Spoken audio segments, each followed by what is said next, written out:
Noć je bila tiha, ona vrsta tišine koja zvoni u ušima. U kući se ništa nije micalo, nijedan korak, nijedno škripanje dasaka, samo udaljeni šum vjetra koji prolazi kroz pukotine prozora. U takvim noćima ljudi misle da su sigurni, jer se ništa ne događa, ali ponekad se najgore stvari ne događaju u hodniku, događaju se iza zatvorenih očiju. Kažu da je jedan svećenik, odgojitelj mladih, čovjek koji je cijeli život govorio o nadi, te noći sanjao nešto zbog čega je vrištao tako glasno da su ga drugi čuli. Nije sanjao bolest, nije sanjao rat, nije sanjao ni vlastitu smrt. Sanjao je mjesto gdje nema kraja, mjesto gdje vrijeme ne liječi, gdje sutra ne postoji, gdje svaka odluka koju je čovjek ikad donio odjednom dobije svoju pravu cijenu. I ono što je najstrašnije, u snu nije vidio nepoznate ljude. Vidio je lica koja je volio, lica koja je učio molitvi, lica koja su mu se smijala u dvorištu, a onda mu u toj noći nestajala u tami kao da ih guta nešto dublje od mraka. Zamisli da ti netko pokaže kraj puta dok si još na početku i da ti kaže: ovo se ne mora dogoditi, ali događa se svaki dan. Ovo je priča o tom snu. U ovom novom serijalu obrađivat ćemo određene vizije svetaca. Ako vam se ovako nešto sviđa, pretplatite se i napišite u komentaru: sviđa mi se. Ova priča govori o svetom Ivanu Boscu, poznatom kao Don Bosco, svećeniku kojeg se posebno pamti po snažnim snovima i viđenjima kojima je upozoravao i odgajao mlade.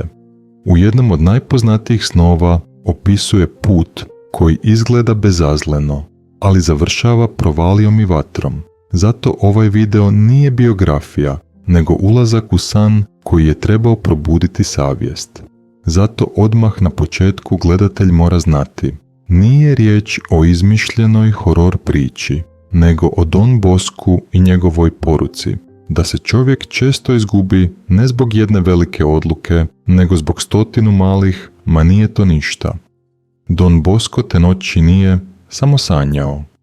U snu je bio kao čovjek koji se probudi na mjestu gdje više nema vremena za izgovore. Ispred njega je bio put, a uz njega vodič koji ga je šutke pozvao da krene. Svećenik u snu otvara oči, ali soba u Torinu je nestala. Nema poznatih zidova, nema mirisa knjiga i tamjana, nema sigurnosti oratorija. Kao da je izvučen iz svijeta bez da je itko primijetio. Ispred njega ne stoji ulica, nego širok, čist put, čak lijep, popločan kao carska cesta. Izgleda kao put koji vodi prema nečemu veličanstvenom.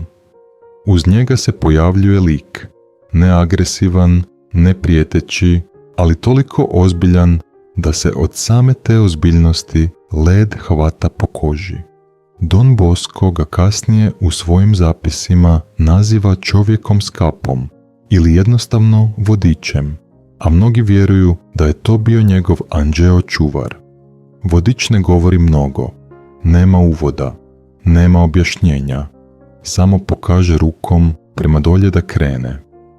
I Don Bosco krene, jer u takvim snovima ne biraš. U takvim snovima te istina vuče za rukav.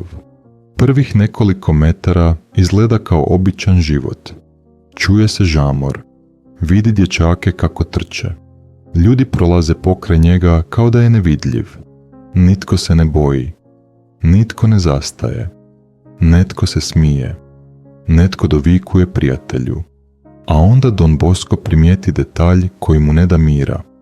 Uz rubove tog puta, pa čak i po sredini, rastu ruže. Prekrasne, crvene ruže. Savršene. Ali svaka ima trnje. I čudno je, trnje se ne vidi odmah. I tek tada, usred bezbrižnog hoda, noga zapinje. Don Bosco gleda kako dječaci hodaju bosi po tim ružama, a trnje im para kožu. Krv se pojavljuje, ali oni nestaju. Samo kažu: ma nije to ništa.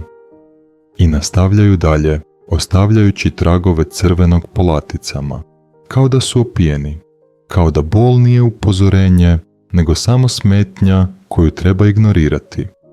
Don Bosco pogleda svog vodiča, tražeći odgovor. Vodič ne objašnjava, samo hoda kao netko tko zna da će objašnjenje doći prekasno, ako ga čovjek vidi tek na kraju. Put se polako spušta, zrak postaje gušći, smijeh se rjeđe čuje, a miris ruža polako nestaje. Miješa se s nečim drugim, nečim teškim, metalnim, kao ustajala krv, i nečim gorkim, kao dim koji peče oči. Kako se spuštaju, boje postaju prigušene, kao da netko gasi svjetlo iznutra. Ljudi oko njih i dalje pričaju, ali razgovori postaju čudniji. Sve je manje stvarne radosti, a sve više opravdanja. Svećenik primijeti još nešto. Usput, tik iznad tla, protežu se tanke niti, poput paučine, prozirne, skoro nevidljive, toliko tanke da ih čovjek ne bi ni primijetio dok se ne spotakne. Nekad nit zapne za gležanj, nekad za stopalo, nekad za ruku. I kad zapne, ljudi se ne zaustave da vide što ih je srušilo. Samo se nasmiju, opsuju i idu dalje još brže, kao da ih je sram što su pali. Ali kad netko padne, vidljivo je nešto strašnije od same ozljede. U njihovim očima, na tren, pojavi se panika, kao iskra, i onda se ugasi, kao da je netko ugasio savjest prstima. Vodič napokon progovori, ali mirno, kao liječnik koji izgovara dijagnozu. Ovo su navike. Zatim, ovo su izgovori. I onda najteže. Ovo su vrata. Svećenik želi pitati, vrata kamo? Ali glas mu se zalijepi za grlo, jer odgovor već osjeća u zraku. Sada se već čuje šum, dubok i konstantan, kao udaljeni ocean. Ovo je zvuk koji podsjeća na vatru, na nešto što gori bez prestanka. Svaki korak prema dolje čini taj zvuk jasnijim. Ljudi ga čuju, ali ga ignoriraju, jer su se navikli. To je možda najstrašnija stvar od svega. Čovjek se može naviknuti na opasnost kao na pozadinsku glazbu. Svećenik tada ugleda rub. Ne odjednom, nego postupno. Put se širi, pa iznenada prekida, kao da je netko prerezao svijet. Ispred je provalija. Bez ograde, bez znaka. Samo praznina koja svijetli crveno iz dubine. A ljudi nastavljaju hodati. Na samom rubu ne stoji stražar. Ne stoji demon s vilama. Ne stoji ni znak opasnost. Samo ravna površina koja izgleda kao normalan nastavak puta dok ne dođeš do kraja. I baš zbog toga ljudi ne staju. Oni nisu gurnuti. Oni sami pređu zadnji centimetar. Svećenik pokuša viknuti. Pokuša dozvati nekoga. Ali glas mu u snu ne dopire do njih. Kao da je između njega i njih staklo. On vidi njih, ali oni ne vide njega. I tada shvati. Nije ovo noćna mora o čudovištima. Ovo je noćna mora o ravnodušnosti. Prvi pad je tih. Samo kratki trzaj. Čovjek napravi korak, noga mu propadne, ruka maše kroz zrak, lice se izobliči od iznenađenja i nestane. Drugi pad je brži. Treći se dogodi dok se netko smije. I onda ih je više. Kao kiša, samo što ova kiša pada prema dolje i ne prestaje. Svećenik tada ugleda nešto što mu razbije srce. Među onima koji padaju prepoznaje mlado lice. Ne moraš znati ime. Dovoljno je prepoznati nevinost. Dovoljno je vidjeti oči koje još jučer nisu znale da provalija postoji. Lice koje je mislilo da je život igra bez posljedica. Svećenik pokušava potrčati, ali noge mu postaju teške, kao da gazi kroz blato. Vodič ga zaustavlja jednom rukom, ne silom, nego autoritetom. Ne možeš ti njih povući kad oni sami trče. I tek tada, u crvenom odsjaju iz dubine, svećenik vidi što se događa tijekom pada, kao da nešto prilagođava čovjeka onome što ga čeka. Kao da laž koju je čovjek govorio godinama sada postaje njegovo lice. Kao da sram postaje koža. A zvuk iz dubine sad je blizu. Nije to samo pucketanje vatre. To je jeka 1000 glasova koji shvate prekasno. To je mjesto gdje se rečenica "ma sutra ću" pretvara u "da mi je još 1 minuta". Svećenik šapne: zašto? Vodič sada pokaže na prozirne, niti koje su razapete preko puta. Gledaj bolje, kaže. I svećenik, kao da mu se oči izoštravaju, počne u njima čitati riječi. Prvo jednu, pa drugu, pa treću. I shvati da svaka nit ima ime. Jedna nit se zove "ljudi će pričati". Druga, "samo jednom". Treća, "neću ja biti kao oni". I ima ih još deseci, stotine, kao mreža koja pokriva cijeli put. Neke su tanke kao vlas, neke deblje, ali sve su postavljene tako da ih ne vidiš dok ne žuriš. Dok si pun sebe, dok misliš da si pametniji, dok misliš da kontroliraš. Svećenik vidi kako se čovjek spotakne o nit samo jednom i padne, a odmah iza njega drugi čovjek spotakne se o istu nit, ali ovaj put nit se zategne jače, jer navika jača svaki put kad je ponoviš. Treći čovjek više ni ne vidi da je nit tu on ide ravno, uvjeren da se njemu to ne može dogoditi. I padne najbrže. Vodič objašnjava bez emocije. Niti su male, jer čovjek rijetko odabere provaliju odjednom.